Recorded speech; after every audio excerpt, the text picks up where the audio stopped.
As of late, I've gotten more into the horde survivor genre and really want to make an in-depth video on the genre as a whole in the future, but this last horde survivor game I've gotten into may be my favorite one yet. Currently, my favorite one is Brotato, as I love the variety in the runs, how every run feels unique, and the game has like 40 different characters, all with different starting buffs and debuffs.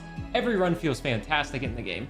Compared to my second favorite game of this genre, which is Vampire Survivors, which was the first one that I played personally, the runs are 30 minutes long or so. The meta progression, though, is fantastic in Vampire Survivors, and it has a good variety of maps. But this next game, I've only played for about 8 hours or so, but I have fallen in love with playing this game. It has fantastic meta progression, lots of variety of items, characters, maps, just everything, and I feel like it really stands out on its own in this very, very saturated genre.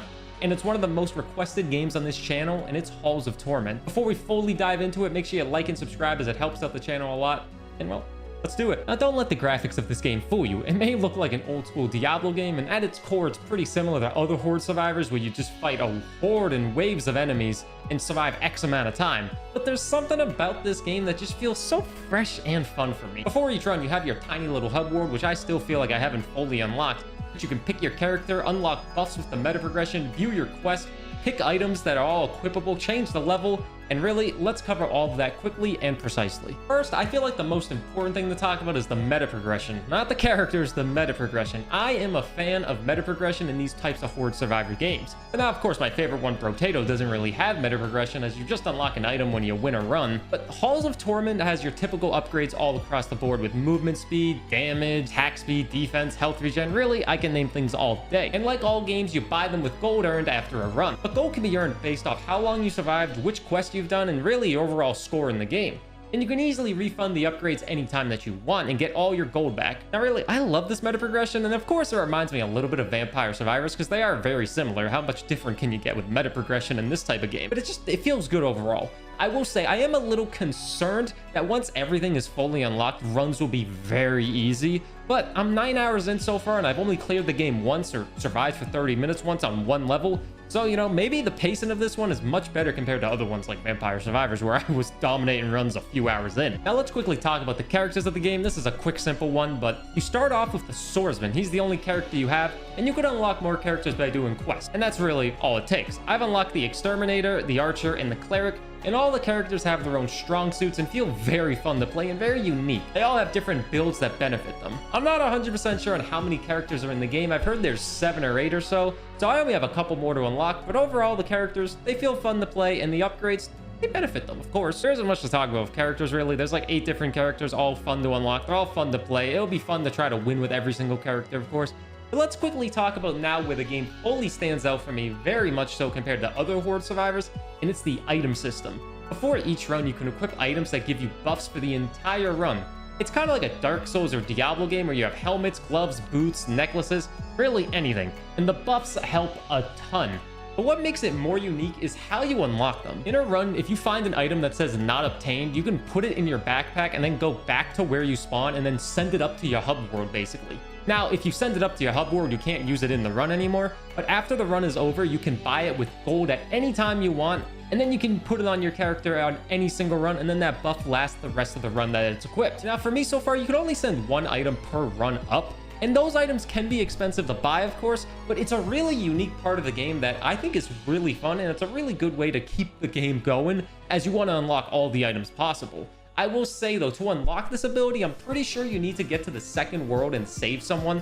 So a little spoilers right there, I guess. Sorry, I just spoiled part of the game. You gotta go to the second world to unlock this, I'm pretty sure, but it's really not that hard. I did it within like 2 to 3 hours playing. But that's like the most unique thing about the game, I feel, is those items. I think that's the most unique. But that can perfectly lead into talking about the level. The game seems to have 7 levels total as of making this video. I assume more will be added as the game is in early access, and it's only been in early access for a few months, which is really impressive for how much this game actually has. But every level has their own unique enemies and bosses and seem to get quite hard pretty fast. I've almost beat the second and third level, and when I say I almost beat them, I mean I've almost survived for 30 minutes and then fought the boss.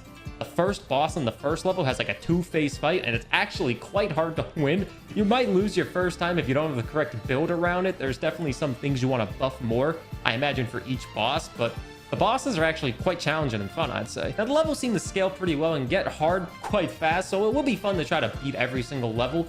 But I'll say it seems like every level minus the first level has a character that you kind of need to like do like a quest for, or like save them, and then they might be in the hub world to benefit you in the long term. I don't know if every world has that, but the second and third world I've noticed have had quests like that, so I assume maybe the fourth and fifth one would too. But either way, all the levels, they're well designed and they are challenging, and I feel like it scales pretty well with how much gold you can earn in a run and how much you can upgrade. It's a fun time overall. And now lastly, let's talk about one more thing that I feel is quite unique and will keep me playing the game a little bit longer, and it's the quest system. Every character and every level have different quests related to them, and doing the quest will unlock more of the game, whether it be an item, a character, or just giving you some gold to unlock more stuff. In reality, the quests are just achievements in the game, but it's a very smart and unique way to help keep the player engaged to progress the game and unlocking a lot more. So if you're a completionist, you'll be having a lot of fun with these quests. It'll probably keep you engaged for, I'd say, 30 to 40 hours so far until they add more content, which is pretty good for how cheap the game is. But I will say, I wish you could see the quest menu while in game instead of just over in the hub world, because I'd like to know what quest I need to do and what upgrades and what items I need to be taken for my quest, so I don't have to go back and do it again just because I forgot to get one item. And now I'll quickly discuss inside of a run. It's a horde survivor, so this is going to be quick because I don't need to fluff this out for you. You try to survive for 30 minutes with bosses spawning every once in a while, while enemies are always spawning, as you know, as they always do in horde survivors. Every level you get to upgrade your character or abilities. You get 6 abilities total. If you look in the top right corner, that's the little ability chart that you have. You can get 6 of those in the game, and you can upgrade them as the game goes on as well. And I will say those abilities become very strong when upgraded, and you will want to play them smart. They can benefit you pretty well. In 30-minute runs, they can get tedious for me, but I've had so much fun with this horde survivor game, which is rare because usually after a few hours, I'm ready to set these type of games down. It happened with 20 minutes till dawn for me. It started off a lot of fun, but after a few runs, I got a little tired after like 5 to 6 hours. I did win a run in 20 minutes till dawn, but I just got a little bored. But Halls of Torment stands out with the quest, items, and the fun variety of levels, items, and different characters that they have, and upgrades. The meta progression is something I really like. All horde survivors are pretty cheap, and this game is no different. You can pick this game up for a solid $5, and it's one of the best roguelike games I've played this year. It's the second best horde survivor game I've played this year behind Brotato, and it could easily take #1 by the end of my playthrough. I hope you pick it up, and if you do pick it up, let me know what you think, or if you're playing it right now, let me know what you think, how much you've played, what game I should play next. I always love suggestions on what games I should play next, whether it be a roguelite or not, and maybe have a video like this on that game. So thanks for watching. An extra special shout out to the people that support me on Patreon. You guys are the best while I try to figure out this content creation dream job of mine. I appreciate the support a lot. And really, that's all. I'll see you next time.